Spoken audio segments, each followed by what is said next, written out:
O primeiro erro que eu separei aqui pra gente, que é o mais comum, tá? Eu peguei aqui dos 10 que eu separei, eu peguei aqueles que mais acontecem. Então, assim, aquele que a gente mais vê quando a gente vai para os atendimentos, quando as pessoas fazem os treinamentos, é o que eu mais encontro. Então, o primeiro deles, por mais óbvio que pareça, é extremamente comum, que é o não fazer. Ou seja, a maioria das pequenas e médias empresas cometem o erro de não fazer o planejamento, tá? E esse número ainda é maior nas pequenas. As médias ainda é um número gritante, porém é menor do que realmente as empresas pequenas. Porque o que geralmente acontece? Na maioria das vezes, quando se começa um negócio pequeno, a gente não começa com grana, a gente não começa com um estudo de mercado, a gente não começa com aquele negócio todo estruturado. Por que a gente geralmente se começa um pequeno negócio? Se começa um pequeno negócio por necessidade. Então, geralmente, ou eu preciso de ter algo mais flexível e eu acabo criando um negócio, ou a pessoa ficou desempregada e começa a vender uma coisa e dali a pouco aquilo vai tomando proporções maiores e aquilo acaba virando um negócio. Muitas vezes, falando de mulheres, às vezes as mulheres se tornam mães e já não dá mais para ter aquela carga horária que a gente tem de 8, de 10 horas fora de casa. Então, a gente começa a criar um negócio para a gente poder ter essa flexibilidade. E muitas vezes por pura e simples necessidade. Como assim? Eu entendo que eu posso fazer alguma coisa que me dê mais dinheiro do que um CLT que eu trabalho 8 a 10 horas por um salário mínimo. Então, a maioria dos pequenos negócios, pelo menos aqui no Brasil, no nosso país, ele começa dessa forma.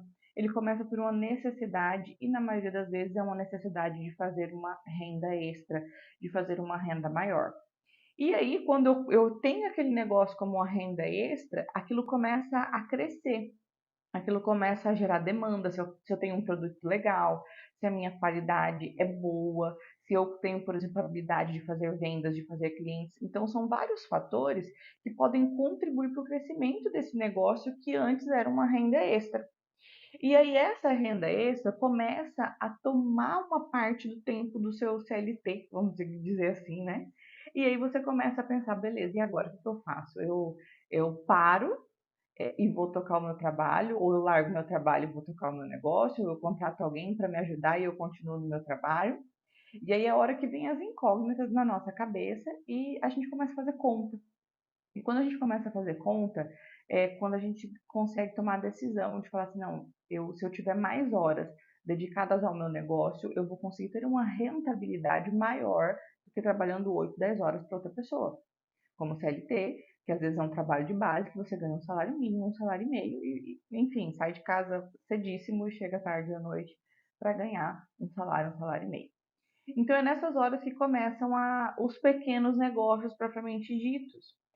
E aí, como ele começou de uma necessidade, geralmente não tem caixa, e nessa hora, o que, que acontece? Você largou o CLT para tocar integralmente o seu negócio, então aquilo começa a ser a sua principal fonte de renda. Então, às vezes, aquele dinheirinho que sobrava, ele já não sobra mais porque ele precisa servir de forma integral para a sua renda familiar.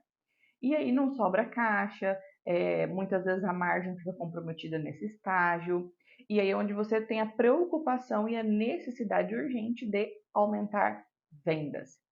E aí é onde você começa a colocar tempo, energia, estratégia, para poder aumentar as suas vendas, para aumentar o seu faturamento. Aí começa a surgir outro ponto. Eu aumentei as vendas, aumentei o faturamento, porém os custos subiram também. E aí você começa a falar, e vem aquele sentimento de, meu Deus, eu não sei para onde está indo o dinheiro, ou eu estou vendendo mais, mas não estou vendo mais dinheiro, ou eu estou vendendo bem, mas eu não sei onde está indo o dinheiro. Então vem esse sentimento por falta de clareza, por falta de plano, porque o negócio ele foi andando, ele foi crescendo, e ele foi crescendo sem um planejamento. Então a gente vai sofrendo as consequências. E essas consequências, elas vão custando, porque assim, isso vai sugando a nossa energia. Quando vê que você está crescendo, continua crescendo, mas você olha para o negócio, olha para sua conta e você não vê dinheiro lá.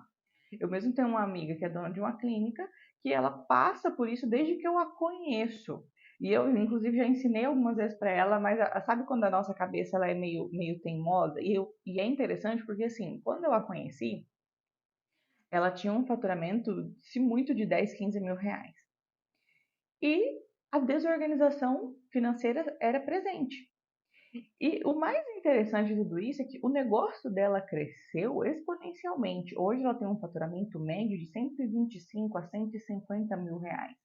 E a desorganização financeira ainda é presente. Então, o que, que isso mostra? Isso mostra que, assim, ó, quando a gente coloca energia, coloca todas as nossas ferramentas e o nosso tempo disponível no nosso negócio, ele vai crescer. Porém, se eu não tenho um plano desde o início, eu não aprendo a lidar com o meu negócio, é aquela história. Quem não administra pouco dinheiro não administra muito dinheiro. Então, se eu não estruturo agora, quando o meu negócio crescer de forma exponencial, eu vou ter os mesmos problemas que eu tinha antes, só que agora em proporções muito maiores. Então, antes eu tinha uma preocupação de lidar com dívidas ou com pagamentos de 10 a 15 mil por mês.